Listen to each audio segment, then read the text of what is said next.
Hi, my name is Rob Uyttersprot, a recent graduate from the University of Antwerp in Belgium. Today I would like to present to you my master thesis for product design and product engineering. At the start of this thesis, I looked for a sector-wide problem of the industry that has stolen my heart, the themed entertainment industry. And before revealing the problem and the solution I designed, I would love to thank the KMDWA, that's a non-profit organization behind Zoo Plankendale and Zoo Antwerp. Throughout my thesis, I do a lot of field research which was conducted with the help of both zoos. For this project, Zoo Antwerp was used as a case study. Now, the problem every successful park or entertainment center has to combat: big crowds. Because of these crowds, visitors can't fully experience your parks. While conducting literature studies, interviewing park guests, interviewing theme park owners and interviewing managers of several parks in and around Belgium, and of course being in those parks themselves, I distilled the mission I had to solve. First of all, the guest demographic is getting more and more aware of the experiences they buy, because the economy, as we all know, is shifting towards more of an experience economy.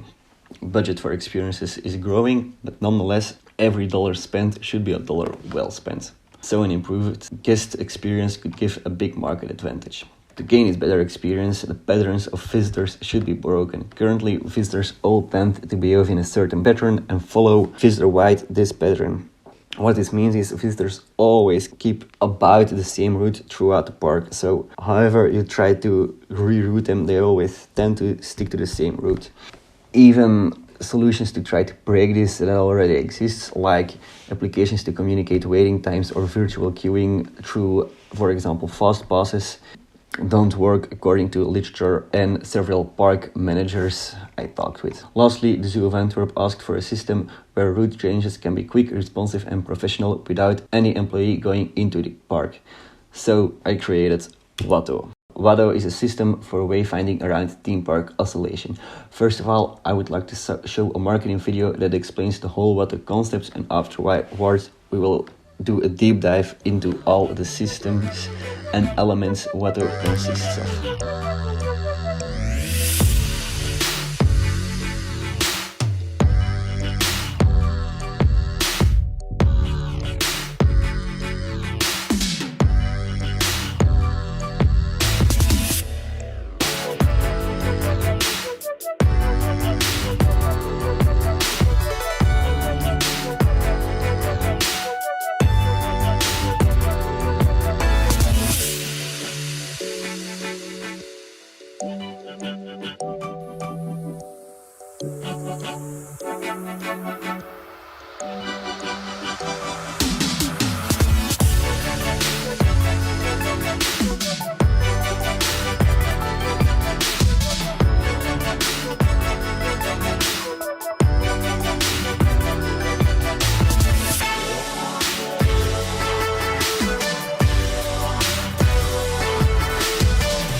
Now, how does the system behind WATO work?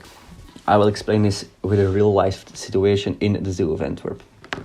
There is an area in the Ape Valley that is always crowded on busy days.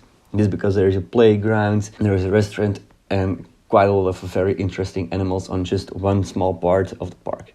So, let's say the route gets clogged at lunchtime because of a big influx in restaurant guests and parents hanging out at a playground with their children.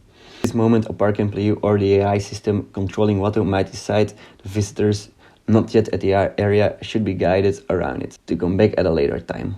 Only this way, the optimal experience for all guests can be guaranteed. So the system controlling all the dynamic signage posts will calculate a new route to guide guests around the overcrowded area. This new route gets communicated to all the visitor decision points around the park. If a decision point has an impact on this route, the signage on this point will react accordingly to the wayfinding update given by the AI system. So in the park, all the signage on the newly calculated route changes direction or changes the displayed information on the screens. This will create a new movement in the routes and the behavior of the visitors around the affected decision points. Hopefully, no new guests, or at least fewer guests, will flow to the old and overcrowded route. And of course, finally, there is a monitoring system that checks this and tracks visitors, gives feedback to the original inputs that can once again change the situation and always keep updating to the current situation around the park. Hopefully the situation neutralizes, no more overcrowded areas, and visitors can once again move freely and without any nudging around the park. WATO consists of 4 main types of signage, all with its own wayfinding purpose and shapes and movements adapted for this purpose. Together with my contact at the Zoo of Antwerp, we did a case study about where to place the signage around the park. First of all, the information board. This will be placed in the location where a visitor starts his visit or maybe restarts it after a lunch break. Because of its overview function, it will display only one direction and will be able to dynamically change if the signage nudges visitors do that direction or not. Also, it has the ability to display certain park-wide information. The focus on the signage lays on the translation of the internal world in the signage to the world where the signage points at. If we zoom in on the signage, we see its directional shape that right now is a window to the world where the elephants and giraffes are housed. There is a screen component that will always stay at the same place, but has dynamic content. The arrow, in contrast, is dynamic in shape, but has unchangeable graphic. Through this conflict, the dynamic and static components, the whole shape, have the ability to couple the physical and digital components to each other. When there is no changing in direction of display, it shows only the world where you headed to. Once it starts closing, the window to this world closes and the visitor gets the feeling it shrinks into its own small capsule that has gotten smaller and less important in the whole of the park. In the closing movement, all of the content that is displayed on the arrows gets pushed into the dynamic screen. So, the second type of signage is the signpost, which is more widespread around the park. It gives a more sense of direction of the nearby area. The signpost can display 2 or more directions, although it's best to keep the amount of decisions he has to make on a certain decision point to a minimum. Signpost will keep all the information of all the directions displayed, although there is a clear hierarchy in routes to follow, and it shows only one main direction that is magnified through the current shape of the signage. In this close-up rendering, you can see there is a waiting position for the moment no direction or change is needed. If extra information is needed, this could appear on screen, like so. It can disappear off screen as well. And then once the direction changes, a lot happens.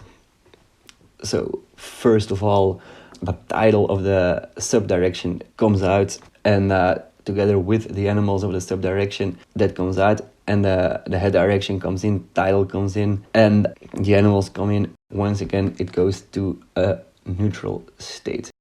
The last type of signage is the info board. It is a type of signage that shows visitors where to go when a decision has to be made. There's no impact over the complete experience. This is best explained with an example. In Zooplankendaal, there's a building to watch the elephants. This building has a ground floor and a top floor. Neither platform gives the guest a better experience, so if one platform has reached almost full capacity, the system might decide to send visitors to the other platform. No information of the other direction is kept. This signage will just scream, "There it is." Once again, there is an animation to complement the movement of the signage. So you see the environments change, the hypo moves out of frame, the hypo from the arrow moves into frame, comes into frame, the title comes into frame, and it changes a whole other environment. The environment of the sea lions which jump into the arrow, and once again a new environment and a completely new shape is formed. So the endpoint, the final signage, is the storytelling. This displays what is here and on this location alone. As a result, there is not really a direction to show, but still the shape should translate into the thought, here it is. Here once again is an animation of the signage. As you can see, the information still might change. The shape doesn't, but the information. So the elephant pushes it out of the way. The window in the environment closes. And when it opens once again, new information is shown. Of course, a good concept stands or breaks with the way it impacts real life. For this, I did a real-life user test. First of all, I manually researched a situation at the Zoo of Antwerp where there was no impact. Counting for about 6 hours and 300 guest groups, I concluded that in a normal situation, about 64% of the visitors go to the Arctic section of the zoo. The impulsiveness of visitors plotted on types of visitors has almost a Gaussian distribution. The 11%, the gray ones, are the visitors that can't be impacted by any type of signage. After impact with 2 of my types of signage, as seen on the picture right here, and about 300 more groups of visitors observed, it can be concluded that the WATO system helps visitors to make a better and more intuitive decision. About 20% more visitors go to the Arctic section, and the types of visitors are much more into type 1 and much less in type 3. So visitors tend to have a more intuitive decision about their wayfinding. As a final conclusion, it can be said that WATO is a better way of wayfinding around theme parks. With the WATO system, visitors will have an easier time navigating, and because of a park-wide dynamic system, visitors will also have a more enjoyable experience because of a better